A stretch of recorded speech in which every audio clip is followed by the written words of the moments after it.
This is my honor today to be speaking with Reverend Dr.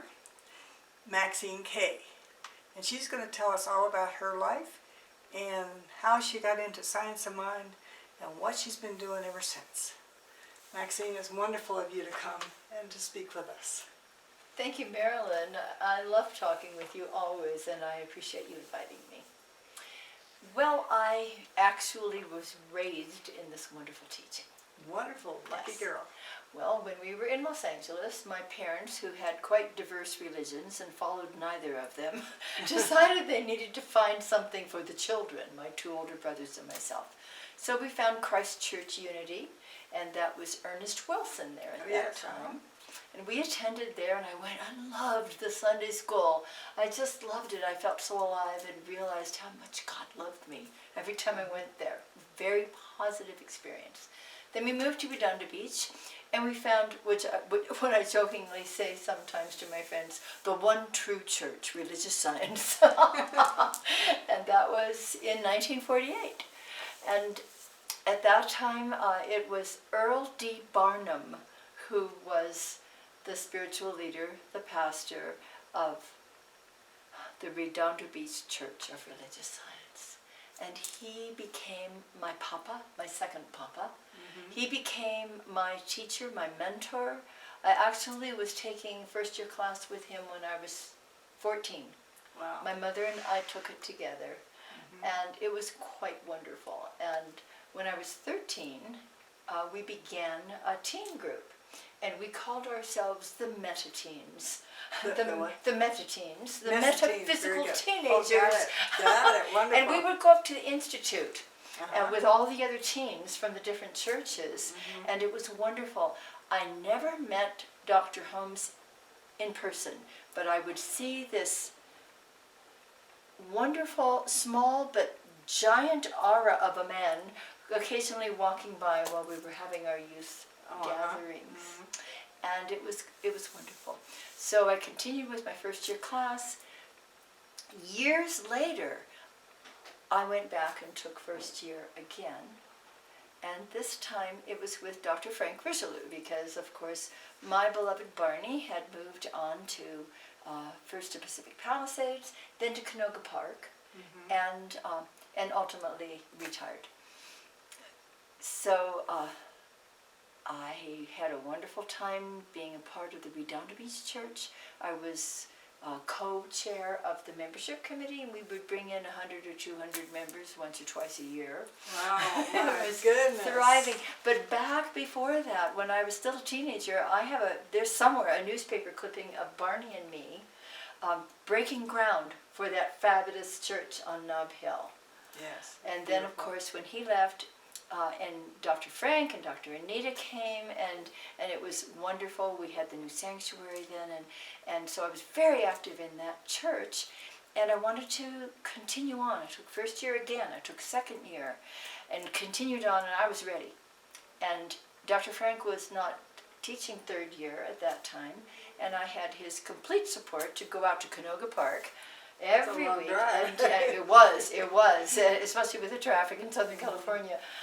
But I did my third year and ultimately fourth year, which is what we called our ministerial training at that time, with Earl David Barnum, my Barney. And so he was a precious part of my life for so many years. You were still very young at that time. Well, I already was married and had 3 children by then.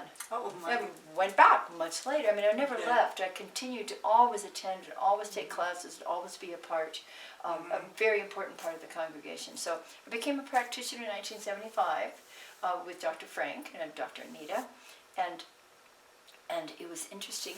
We were at the Arrowhead Retreat at the Redondo Church. Did you remember that? Yes. Every year. And I had completed, this was in the summertime, and I had completed my ministerial training in May of that year, 1976. And at that time, Dr. Frank was the Lord of Credentials and Placement. And by the way, in those days, we still had the fabulous Dr. Robert Bitzer, Dr.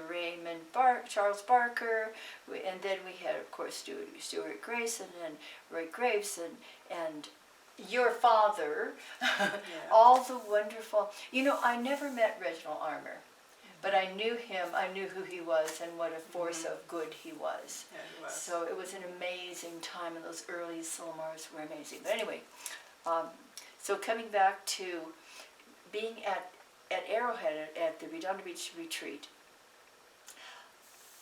Dr. Frank said, Maxine, you're ready.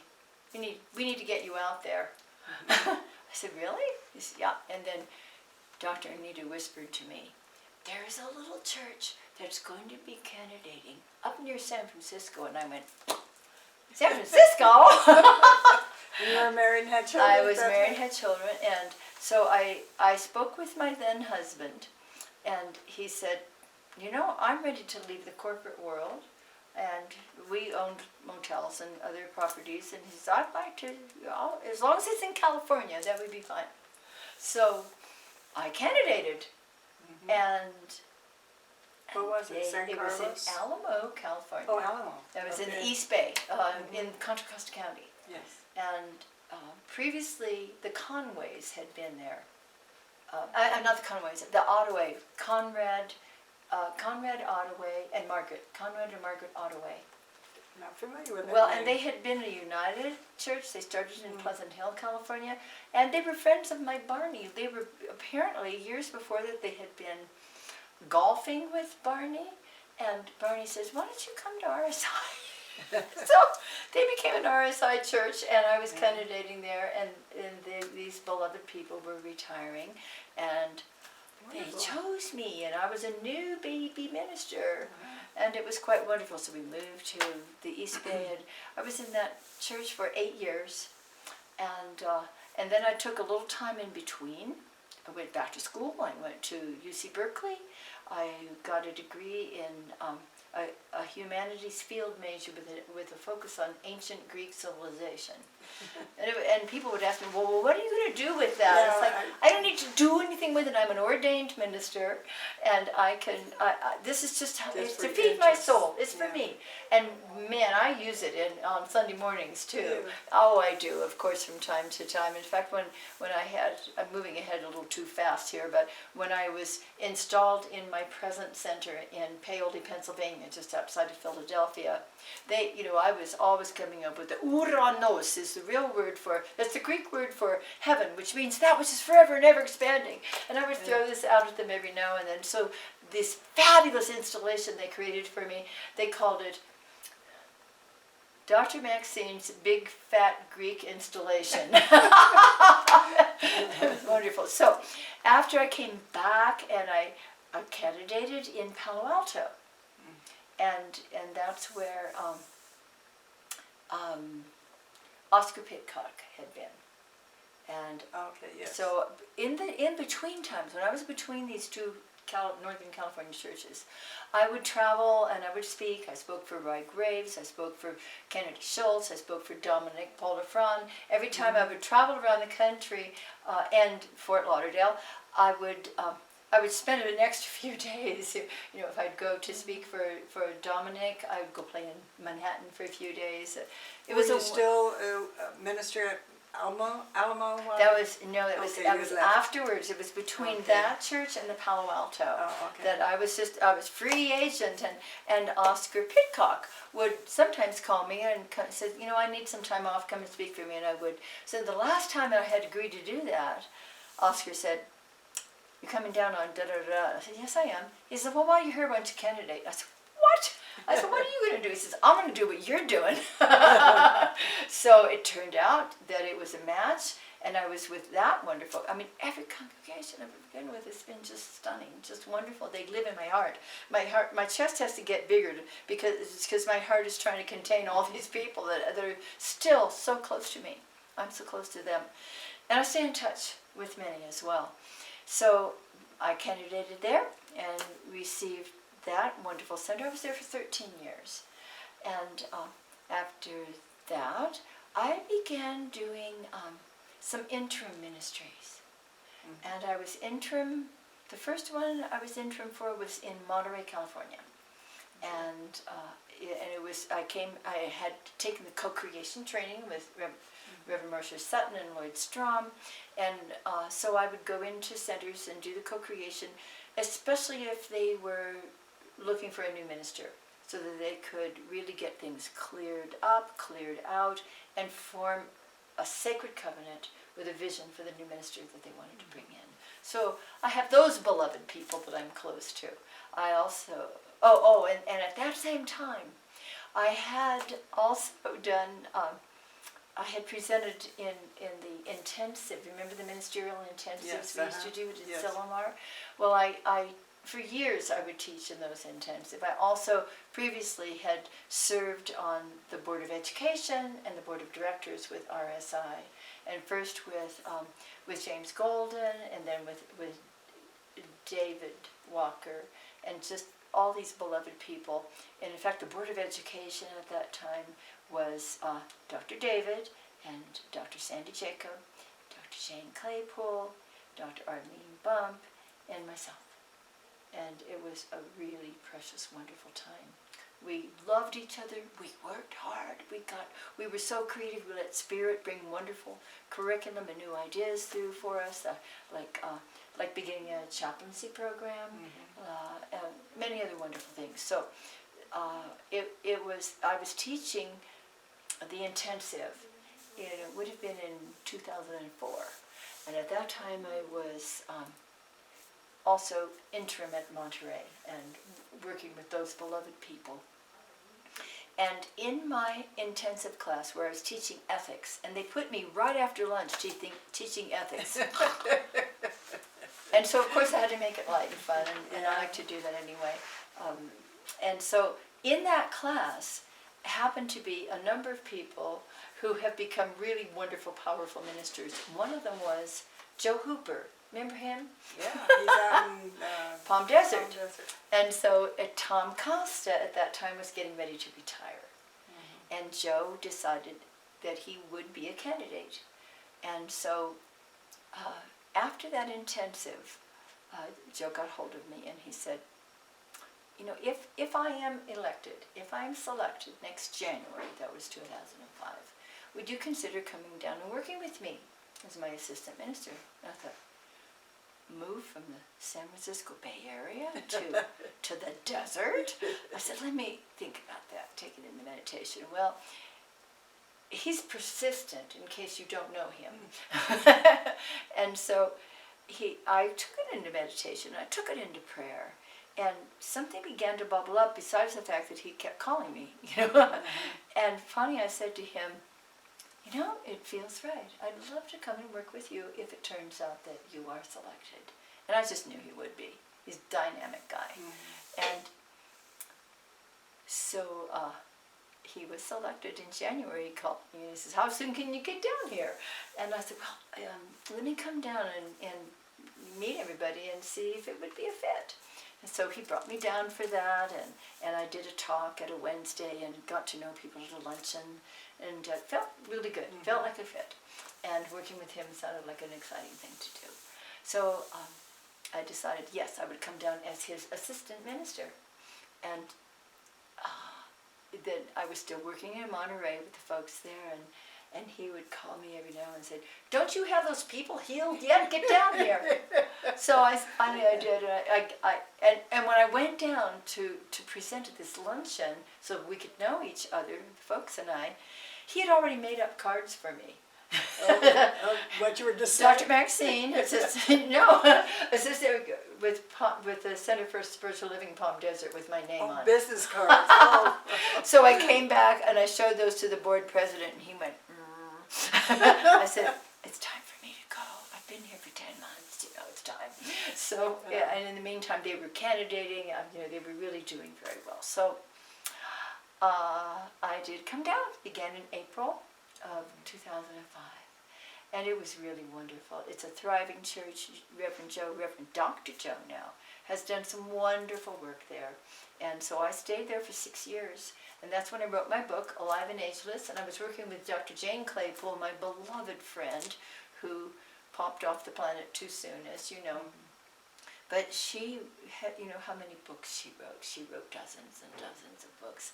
And she was always encouraging me. She says, you need to write. Well, I love to write. I write all the time. She says, it's time for you to start writing books. So I said, okay. And she said, you seem to represent the youthful, wise minister in our movement, one of many, of course. Mm-hmm. So I thought, okay, that makes sense. Because I am eternally alive in spirit, as are you, and as is everyone else. And I thought, this is a good message to get across. I know my life is my message, but still, let's write about it. So I wrote a book called Alive and Ageless, How to Live Fully and Experience the Joy of Every Day of your life. Great. And I hope that we have a copy in the You have archives. several in the bookstore here. Good. No, in the archives. Oh, I'll make sure you do. Please in fact, do. I'll give you one before I leave today. All right, I'll take and it. I also gave 2 to the raffle. Sign them. Wonderful. I'll take it to the archives when I go in a couple of weeks. Oh, wonderful. Thank you. Yes, my pleasure. So then, my life changed pretty drastically in 2011, 12, 13.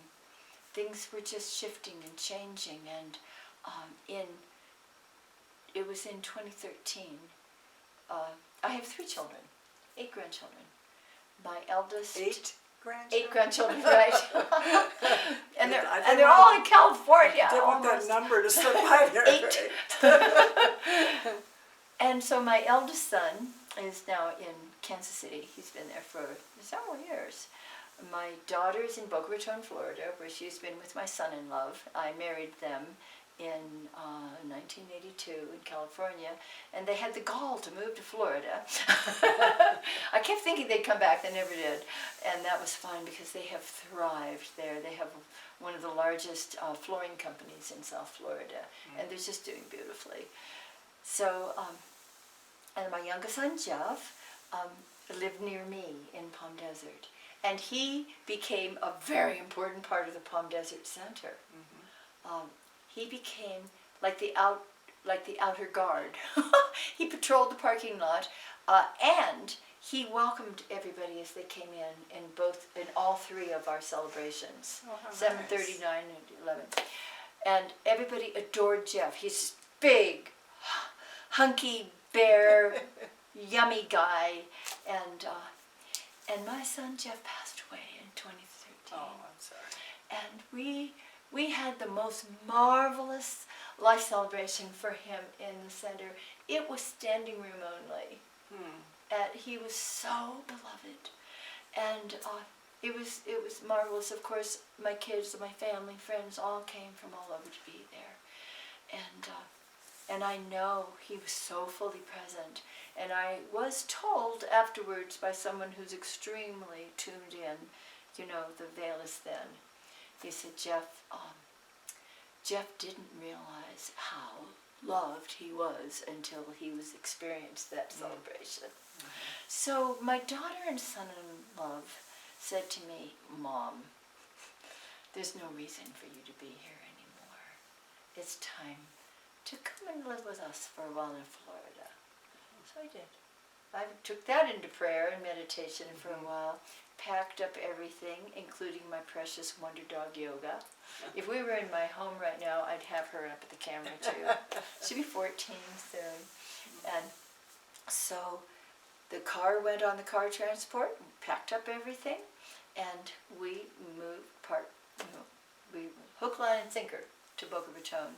And I was there from February of 2014 until December 1st of that year, when my beloved partner, Reverend Michael Gertis, and I, and that's another story, we had just gotten together in September of 2014, and he and I drove from the day after Thanksgiving. We drove, he and Yoga and I, on up to Philadelphia, where I had been invited to come. Mm-hmm. And so I've been in the Greater Philadelphia Center for Spiritual Living in Paoli, Philadelphia, since December 1st, 2014. It is the most marvelous congregation. They're bright, conscious, caring, involved, enthusiastic people. One day, Reverend Mike and I were heading to church, and we were still plenty early, but a little later than I really wanted to be.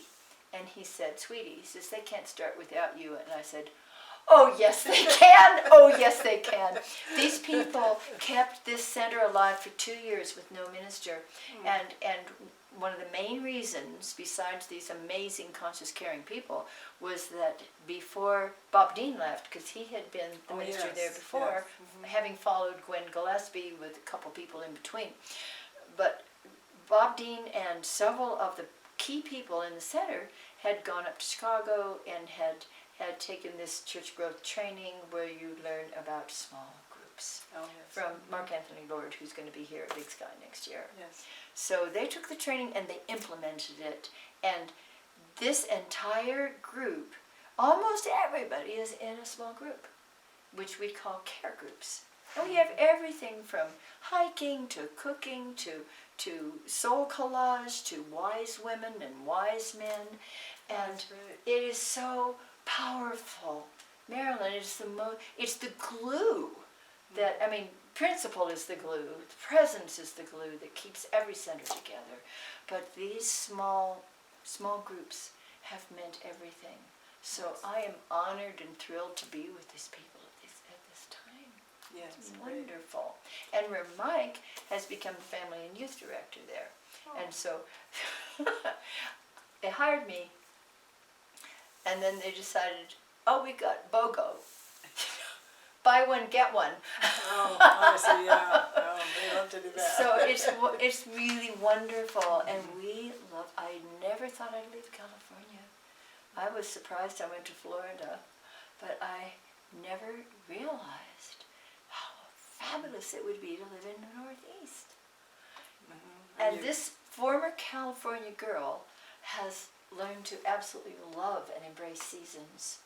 Oh, yes. Where we live, we Beautiful have a up there. beautiful view of the whole Great Valley, and we get to see the seasons change. Right now, the leaves on all the trees are green, starting to change a little bit. They're going to be glorious. When I first went there, when I first visited there to go and do co-creation, the president of the board, no, it wasn't, it was an important person on the board, said to me, I said, it's so beautiful here, look at the colors of the trees. And he said, oh, September is why we live in Pennsylvania. So we love that. I have loved every place I've ever lived. Of course. I learned to love the beauty of the desert. Every place I've ever been. And why? Because we take our consciousness with us, right? I learned early on from my beloved Barney that wherever I go, there I am, and I bring the presence of God to the presence of God. And I find it in all the beautiful people like you, and the fabulous beloved souls in each of my communities. And this is it right now. This is awesome. Thank you. Yeah. Tell us about how is the community and is the community involved in your center, or is the Interfaith Council? Oh, yes. and all that stuff? Yeah. I have always been involved in interfaith with every center I have ever been a part of. And that hadn't happened here yet. And when I spoke to the board about it, and I was casting my vision to the board and to the community about what we could do together, that was a huge part of it. And they're going, yes. What we have where we are in Paoli, which is on what they call the main line, is the mainline ministerium. I've always been a part of every clergy group where I've ever been in any church or center, but this is the mainline ministerium, and we have all faiths. It is absolutely wonderful. And we meet once a month, we have lunch, we have a little program, and it was such a thrill to our folks. Oh, by the way, I'm going to back up just a minute. When I first came, the offices were in the basement of the Masonic Lodge where they had been for 23, 24 years. Oh, my goodness. And they found other places to rent for Sunday morning. And they had a beautiful carriage house at the Y where we met on Sunday mornings. And after a while, they decided that the Y decided they needed it for their own activities and they couldn't rent to people anymore. So guess where we went for our Sunday mornings? In the God's bunker. So after they had visioned for a new minister, then we started visioning for our new space, for our beautiful house, for our home. Oh, Marilyn, a year ago, we moved into our new place, which is beautiful. And our people built out the sanctuary and the hospitality area. The offices and the what's now the youth department, all of those were beautiful and already intact. But we built out from nothing, ex nihilo. That's not Greek, that's Latin. But they built out. We have electricians, we have contractors, and they built this out. They just stripped the place bare. They built a stage. They built an AV room. They built a storage closet, and then we wound up painting. We're all painting and scraping and cleaning and then picking out the carpet and buying beautiful chairs. And I want to tell you something that you might have a hard time believing. We knew what it was going to take to move in there because we have a 5-year lease. Mm-hmm. And that's then we're going to go to the next step. But that's enough for now, that when we moved in there, the landlord required a year's rent up front, or 6 months, I forget what it was. They needed a lot of money to prove for us. They'd never rented to a nonprofit before. Mm-hmm. And they're corporate people. So it's like, okay, we can show them what we can do. In 10 days, we raised $94,000. Oh my goodness. This is the kind of people we have.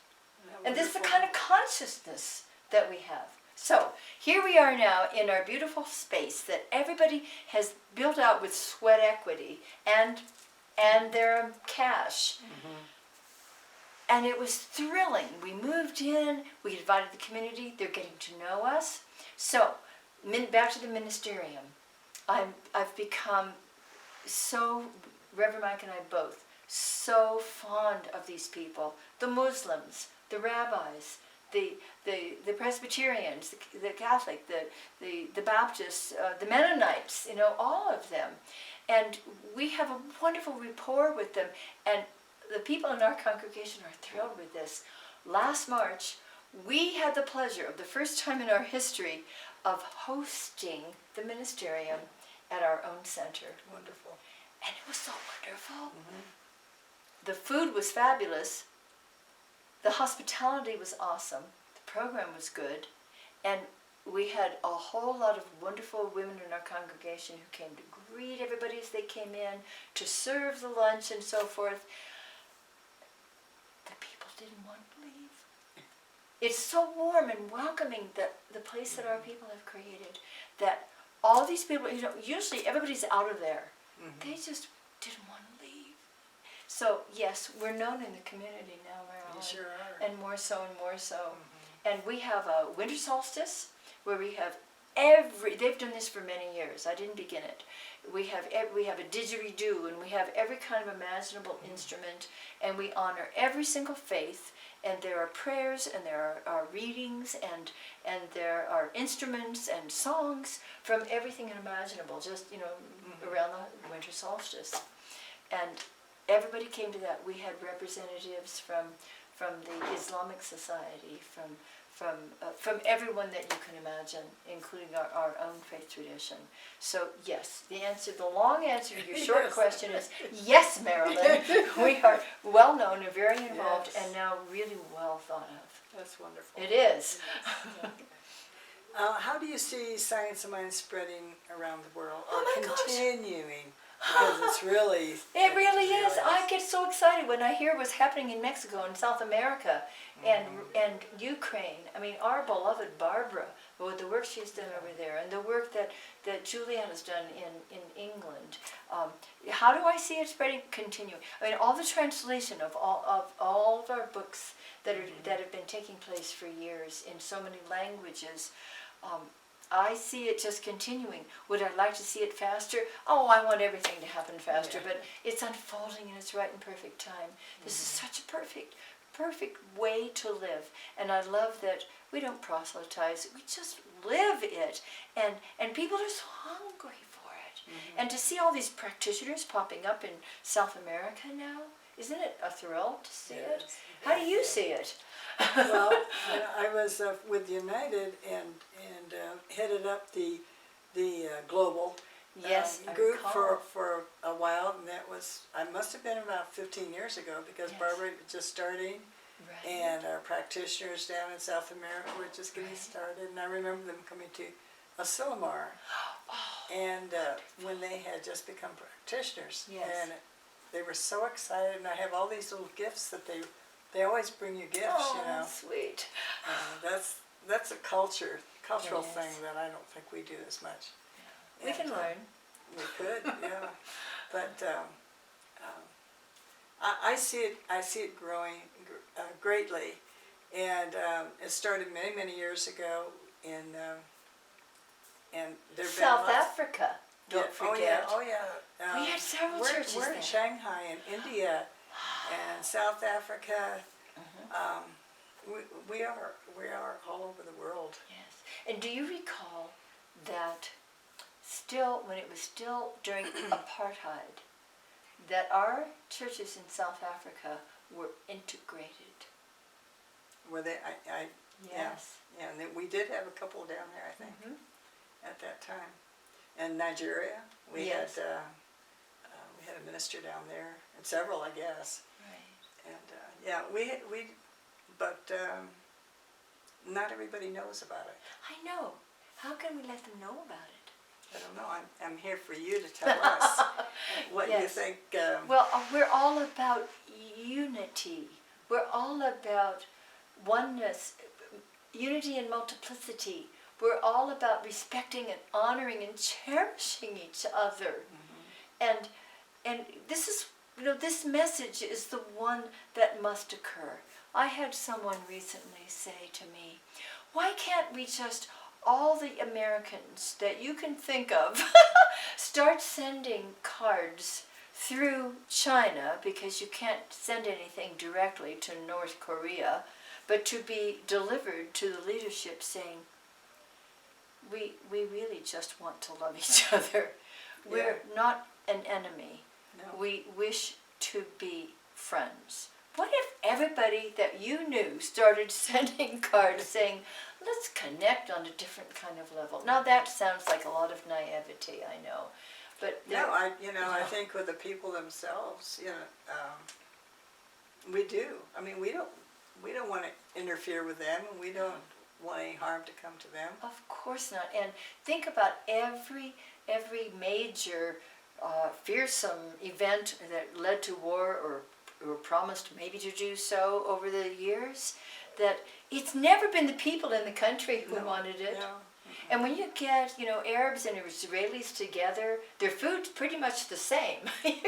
We all sit down and have something to eat. And all We our blood, dance. everybody's blood is the same color. Exactly it is. It exactly is. And Marcia Sutton pointed out to me one day in a group that we were working with, she said, the reason that we use pink to denote the color of the flesh is that everybody stick out your tongue. Everybody's tongues are pink. And that is true, yeah. So it is about unity, and it is about the power of oneness, and it is about the power of knowing the truth and rising above the conditions as we've been. Do they know we're at Big Sky right now? No. We're not at Big unless we Sky retreat in Montana right now, Yeah. and it's been it's not just that our hearts are lifted by being so high in these gorgeous mountains, but every person who has spoken, every workshop, every interchange, personal, has been about lifting ourselves above all conditions, not giving them any power, and going to the truth. We have to do this. We must be. I know we've heard it over and over again, but we can't hear it enough. To be the change that we want to see in the world. I mean, God bless Gandhi and Martin Luther King and all the folks who had this dream of reality. It's a dream of reality instead of a nightmare of the conditions that we're doing our best to acknowledge in a human way, and yet not give any power or credence to. We're doing our work, and we're doing what. Like one day I said to my congregation when we're just wrapping up, and people were just on fire with the possibilities of what we can do by simply being and modeling the life that we're truly here to live. And I said to them, now take it to the streets. And I think they're doing that. You know, you can walk into your corporate office or into a grocery store, into your own family, with the highest love that you can imagine, that you want to experience and to share and with others, and to lift everybody to a higher vibration, a higher frequency. We're doing it, and we just need to keep doing it. That's right, we do. Well, do you have any last words you would like to share? I'll never have any last words. Oh, okay. Well, for this moment. For this moment. Uh-huh. Okay. Whatever the question is, unconditional love is the answer. We've got to live that. And it's a pleasure to live it. It's a joy to live it. It makes all the difference. We're painting a whole different atmosphere here, aren't we? We're painting a new atmosphere. We are the artists. It doesn't matter if you have a skill to play the piano or to paint a picture. We all have this great creative, intelligent, loving nature where we get to actually create the palette and the beauty of every moment and every room we walk into. We could bring our unconditional love to the task at hand, so that we're having fun with it and enjoying it and knowing we're making a difference, and it's nothing mundane. Whatever we do, let's practice the presence, like Brother Lawrence. Yes. Practice the presence Yes. while we're washing the pots and pans. Yes. So let's right. bring that unconditional love into every moment, every relationship. I love you, whoever you are. Thank you so much. It's a wonderful to be better great. acquainted with you. And you